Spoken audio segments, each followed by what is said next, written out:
pardon. Oui, Bitova Oba, pardon, un journaliste haïtien comparait cette semaine les Haïtiens à un peuple objet qui, disait-il, il s'appelle Berthony Dupont, je ne sais pas si vous le connaissez, il disait 206 ans après son indépendance, Haïti continue à souffrir de tous les maux du colonialisme et de l'esclavage. Et quand on décrit Haïti comme ça, c'est un tableau trop sombre pour vous, ou il y a une part de vérité?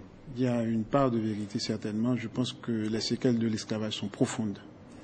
Et pas dans la mesure où on apprend à fonctionner, à se détacher, mais aussi il y a aussi les conséquences financières, je veux dire.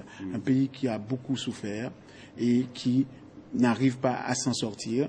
Et je pense que l'esclavage en soi a causé quelque chose de plus fort, c'est l'impact psychologique chez l'autre. Ouais. Et ce séisme pourrait donner paradoxalement une chance à Haïti de renaître différent, de renaître meilleur. Je parle d'un point de vue politique peut-être aussi. Je refuse, j'évite toujours de parler de renaître. Bon, renaître c'est peut-être ça, mais par exemple, on a tendance à dire qu'Haïti et rebâtir Haïti. Moi, je dis que ce pays-là n'a pas été bâti.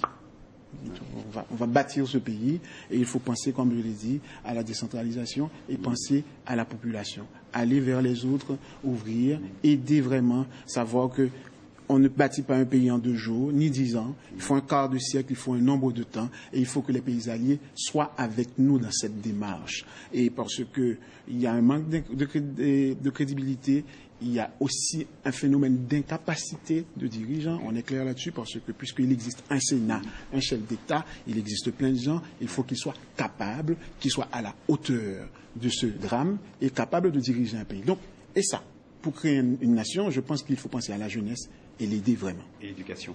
L'éducation. Merci beaucoup. Je propose qu'on revoie avant de nous séparer.